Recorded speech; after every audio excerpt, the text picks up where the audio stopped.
Assalamualaikum, salam sejahtera. Kembali sekali lagi bersama saya dalam rancangan Speak Up with Halim Romli. Berapa lama agaknya Perikatan Nasional mampu bertahan?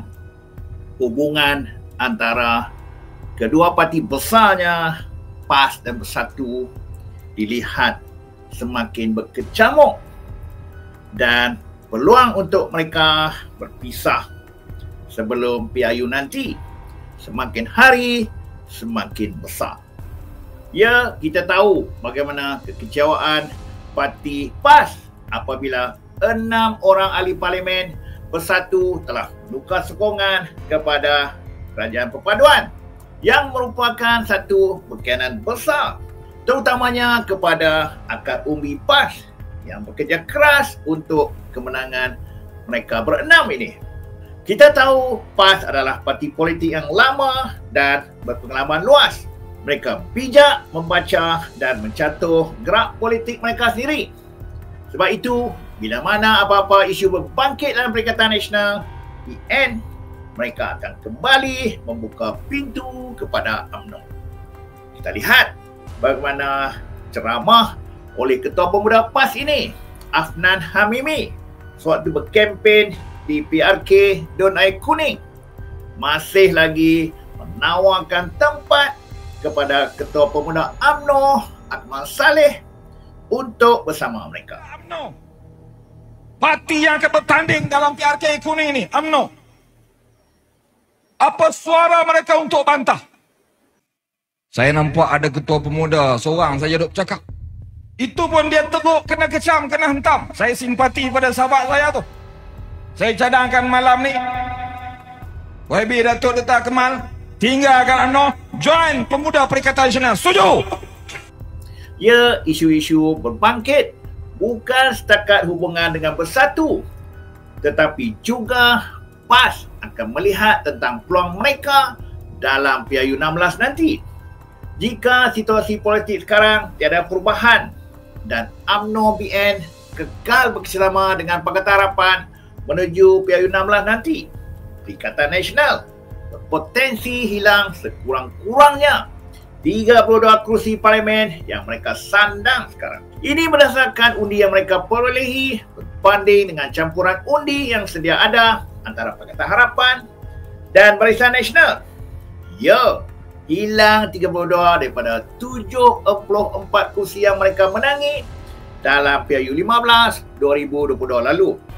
Ya, hilang 32 daripada keseluruhan 74 kursi yang mereka menangi dalam PRU 15 bukanlah sesuatu yang diingini oleh Perikatan Nasional.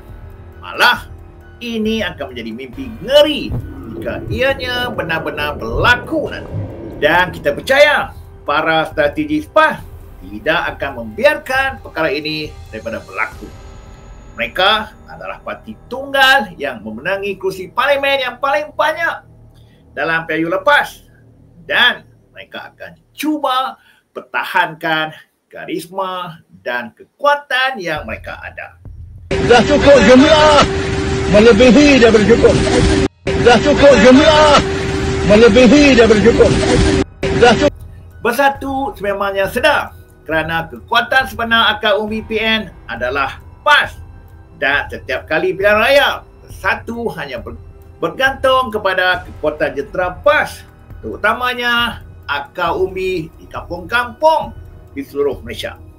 Dan jika PAS memilih untuk tinggalkan kerjasama dengan Bersatu dan mereka gagal menumpang mana-mana parti dalam PRU akan datang, Bersatu berisiko hilang dalam radar politik tanah air seperti mana yang sedang dialami oleh Parti Pejuang sekarang.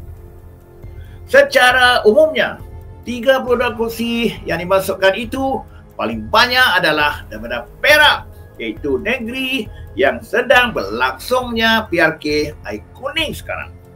Jika PA dan BN kekal bekerjasama dan senario politik tidak banyak berubah, Perikatan Nasional berisiko hilang 8 kursi di Perak, iaitu kursi-kursi di Grid, Parit Bunta, Bukit Gantang, Padang Rengas, Kuala Kangsar, Parit, Pasir Salap dan Lumut.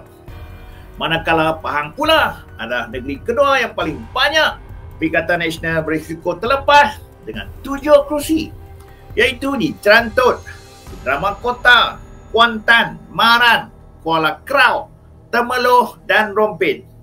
Seterusnya, Selangor dengan 6 kerusi, iaitu Sabak Pernam, Sungai Besar, Ulu Selangor, Tanjung Karang, Kapar dan Kuala Langat. Melaka dan Pulau Pinang pula masing-masing 3 kerusi, iaitu di Masjid Tanah, Tangga Batu, Jasin, Kepala Batas, Tasik Glugur dan Permatang Pau.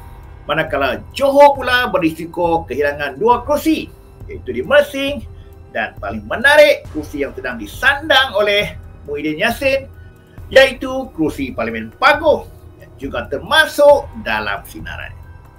Selain itu, Kedah dan Perlis masing-masing 1 kerusi parlimen, iaitu Kulim Baru dan Kangau. Kita lihat bagaimana sebelum kempen PRK Air Kuning ini, pimpinan-pimpinan utama PAS telah membuat kenyataan terbuka, menyatakan hasrat untuk kembali bermaut kasih dengan UMNO.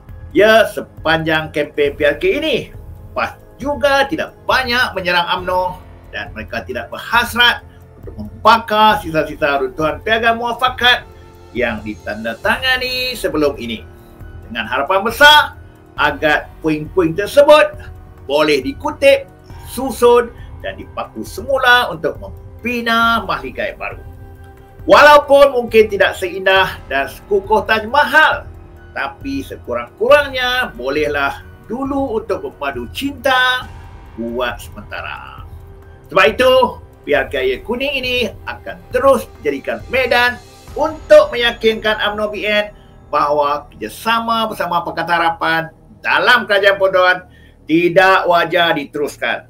Itu berbanding dengan menyerang UMNO BN. Kita lihat Perikatan Nasional banyak menyerang PMX dan Kerajaan Madani secara umum di air ini.